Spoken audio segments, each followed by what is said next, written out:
Marie-Myriam, la dernière Française qui avait remporté le concours de l'Eurovision, vient de sortir un tout nouvel album qu'elle ne va pas interpréter sur scène. Vraisemblablement, elle a vécu un traumatisme sur scène durant un concert. Marie-Myriam a interprété L'Enfant et l'Oiseau pour gagner le concours de l'Eurovision. Ce dimanche 8 mai dernier, cette chanteuse avait célébré ses 65 anniversaires et ses 45 ans de carrière.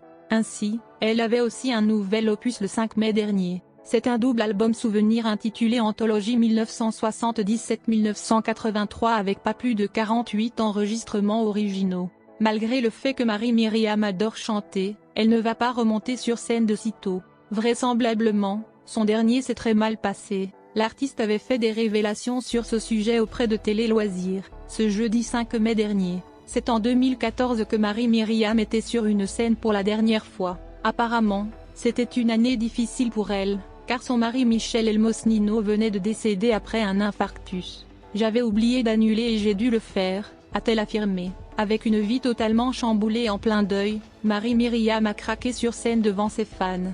C'est un événement qui l'a marqué à vie. J'ai pleuré et le public s'est mis à pleurer. C'était très compliqué pour moi de reprendre. Je ne suis pas payée pour faire pleurer les gens sur scène, avoue l'artiste.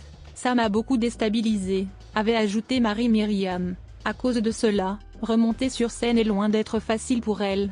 Marie-Myriam affirme aimer la scène, mais c'est loin d'avoir été une thérapie. Dans mon métier, ce que je préfère, c'est la scène, c'est magique, fantastique, avait-elle confié. Néanmoins, la chanteuse ne veut toujours pas remonter sur scène, car ça lui fait penser à son défunt mari. Ça me rappelle Michel, je le vois sur scène aux manettes. Mon livre, sorti il y a 5 ans, a été une thérapie, mais la scène n'a pas été un lieu de thérapie pour moi, avait-elle avoué. Cependant, elle ne ferme totalement pas la porte à cette éventualité. Marie-Myriam veut faire un grand retour. Il me faudrait un projet vraiment spécial pour que j'accepte, dévoile Marie-Myriam.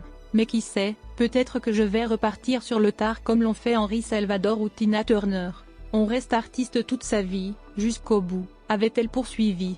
La carrière de Marie-Myriam débute assez tôt puisqu'elle interprète dès 1976 la chanson Ma Colombe. Même si le succès commercial n'est pas au rendez-vous, ce premier titre permet à la jeune Française de se faire repérer par des producteurs. Dès l'année suivante, elle représente la France au concours de l'Eurovision, en interprétant L'Oiseau et l'Enfant, une chanson écrite par Joe Gracie et composée par Jean-Paul Cara. La douceur de la mélodie et du texte séduisent le public et permettent à la chanteuse de remporter le concours. Cette victoire est une véritable chance pour Marie-Myriam qui voit sa carrière décoller alors qu'elle a à peine 20 ans.